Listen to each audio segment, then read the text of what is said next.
L'information, c'est le pouvoir. C'est ce qu'ont compris tous les gens qui nous exploitent, toute la parasitocratie. Et c'est justement parce que l'information c'est le pouvoir que je fais ces vidéos, mais également que je publie les livres qui sont les miens sur internet. Demain l'âge d'or, en plusieurs épisodes. Donc voilà, vous avez par exemple ici, c'est épisode 5, sagesse arienne. Voilà, tous les épisodes sortent les uns après les autres, dans des petits opuscules. C'est important parce qu'il faut que ce soit très accessible, très synthétique. Je remercie les notations 5 étoiles. J'ai quasiment que des notations 5 étoiles, ce qui prouve que voilà, le travail est bien fait sur le plan fondamental, mais également sur le plan littéraire et sur la forme. Hein, c'est très facile à lire.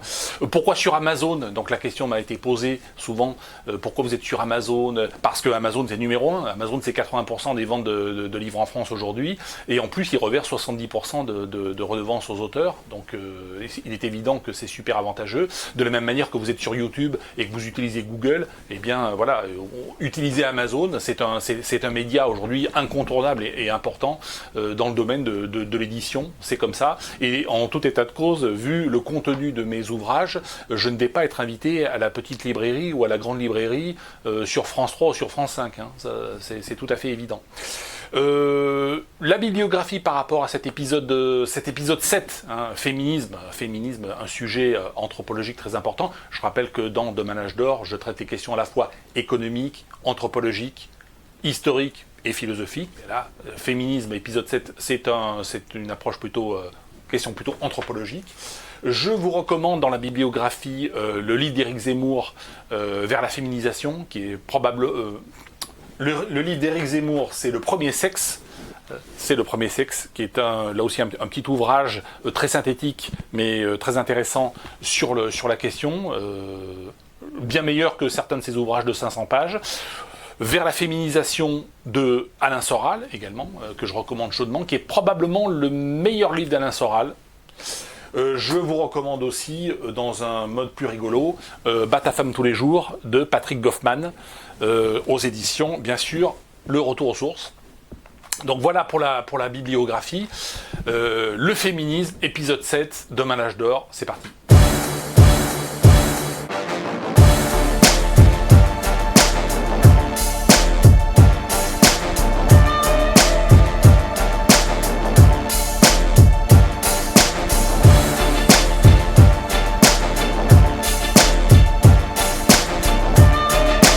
Alors, je ne développe pas les origines théoriques et philosophiques du féminisme, c'est pas très intéressant. Très concrètement, dans les années 70, le féminisme, ça s'est matérialisé par le fait de demander aux femmes de se comporter comme les hommes, c'est-à-dire d'aller baiser tout ce qui bouge. Pour aller vite, dans les années 90, on a demandé à l'inverse aux hommes de se comporter comme des femmes et d'être des deuxièmes mamans. Donc ça, c'est la concrétisation du féminisme contemporain. On part d'une réflexion de base qui est que la société est une société patriarcale, ce qui est vrai. Alors pourquoi c'est une société patriarcale? Parce que depuis qu'on est passé de l'âge de pierre à l'âge de fer, c'est-à-dire depuis que l'humanité s'est sédentarisée, donc elle est devenue une humanité d'abord de paysans, une humanité agricole, et il a fallu sanctuariser ces terres. Et qu'est-ce qui a sanctuarisé les terres d'invasion étrangère et autres? Ça a été l'État. À la tête des hommes de l'État, à la tête de l'État, on a des hommes et on a des soldats. Et les soldats sont avant tout des mâles, parce que on a besoin d'hommes forts pour se battre. Ça a duré jusqu'à quasiment aujourd'hui. Je rappelle que le 22 juin 1941, lorsque l'Allemagne a envahi l'Union soviétique, elle l'a fait avec 4000 chars, 4000 avions, pour une armée de 3 200 000 hommes, 3 200 000 Allemands, plus 700 000 hommes des armées alliées de l'Allemagne, à savoir la Finlande, la Hongrie et essentiellement la Roumanie. Donc 3 900 000 hommes pour seulement 4000 chars, 4000 avions. Donc c'est une armée essentiellement de piétons, c'est une armée essentiellement d'hommes, alors que les armées soviétiques et américaines de 1944-1945 sont des armées entièrement mécanisées, et dans le cas des armées soviétiques, des divisions de chars T-34 avec des équipages entièrement féminins, également des aviatrices et des équipages entièrement féminins d'avions de chasse.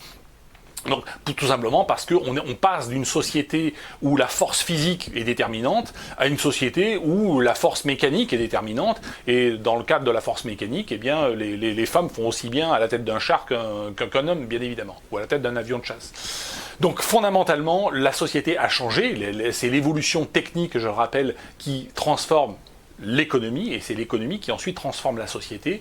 Donc la conséquence de l'évolution technique, ça a transformé la société patriarcale en une société qui aujourd'hui est beaucoup moins patriarcale, c'est évident. Alors, la féminisation repose aussi, en tout cas le féminisme repose aussi sur l'idée qu'il y a des différences fondamentales entre les hommes et les femmes et que ça serait scandaleux. Alors, c'est vrai que les hommes sont faits pour créer et détruire des choses et les femmes sont faits pour créer et détruire les êtres, et ce sont des différences de nature qui sont très importantes, mais ça ne veut pas dire pour autant que les femmes sont les grandes perdantes de la société, y compris depuis des millénaires.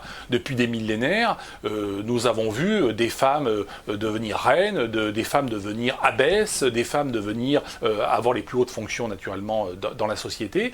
Et j'ai envie de dire, quelque part, les femmes sont presque les actionnaires de la société, un petit peu comme les actionnaires qui achètent une action et qui attendent leurs dividendes sans trop comprendre comment fonctionne une entreprise. Et bien, de la même manière, les femmes tirent tous les bénéfices et tous les dividendes de la civilisation, dont la matérialité est bien sûr issue de la production intellectuelle de l'homme. Et de l'homme, particulièrement de l'homme blanc. Et on voit très bien que la féminisation aujourd'hui, et le féminisme, pas la féminisation, le féminisme, est une entreprise de décrédibilisation de l'homme de manière générale, mais de l'homme blanc plus spécifiquement. On est quand même dans un projet très sorosien, très satanique. La philosophie de Soros, dont la conséquence, c'est la défonce par la sexualité stérile, la défonce par la drogue et la défonce par les migrants. Pour aller très vite, elle est issue bien sûr de la philosophie de Karl Popper, de la société ouverte de Karl Popper. La société ouverte, c'est de dire le nazisme et le bolchevisme, puisque c'est une théorie qui a été développée dans les années 1940-1945. La société fermée aboutit au totalitarisme et aboutit au suicide collectif. Eh bien, on va faire exactement le contraire, on vivra au paradis. Mais en fait, le paradis de Popper et de Soros, c'est le suicide individuel, c'est le suicide par la défonce par la drogue, la défonce par la sexualité stérile et la défonce par le migrant. Donc c'est l'excès inverse. Et dans ce contexte d'excès inverse, naturellement, il faut défendre à tout prix le féminisme. Le féminisme a un rôle à jouer dans ce caractère destructeur qui consiste à marginaliser l'homme blanc, tout simplement, à le stigmatiser, à le marginaliser. Il est responsable de tous les malheurs de l'univers. Il est responsable notamment de la pollution. Donc il y a un lien aussi avec l'urgence climatique. Il n'y a jamais eu aucune urgence climatique, bien évidemment, mais on vous vend l'idée de l'urgence climatique dont l'origine c'est l'industrie, mais l'origine de l'industrie c'est l'homme, et l'origine et c'est même plus que l'homme, c'est l'homme blanc, quand on remonte vraiment à la source du problème, et on voit très bien quelle est cette philosophie féministe au sens moderne du terme, et quel est son caractère éminemment destructeur. Alors dans D'Homme à l'âge d'or, dans cet épisode 7, la féminisation, il y a beaucoup de citations. Vous avez, comme dans tous les épisodes, vous avez notamment aussi une citation très importante, l'esprit de la SS d'Henry Schindler. Il y a beaucoup de citations de beaucoup de textes interdits dans mon essai. C'est important. Parce que vous ne trouverez pas ces citations ailleurs, beaucoup de textes, beaucoup de livres interdits. Je peux vous lire une des citations d'Himmler, une des réflexions d'Himmler sur le féminisme.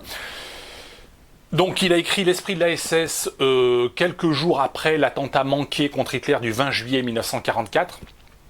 L'opération Valkyrie, où il y avait eu une tentative de coup d'État menée par le colonel von Stauffenberg, c'était l'opération dite Valkyrie, donc tentative de coup d'État de l'armée contre la SS précisément. Donc après cet attentat raté, Himmler publie l'esprit de la SS, qui est un petit opuscule mais assez complet, écrit un peu à la Mein Kampf, écrit un petit peu sur le modèle de son maître Adolf Hitler.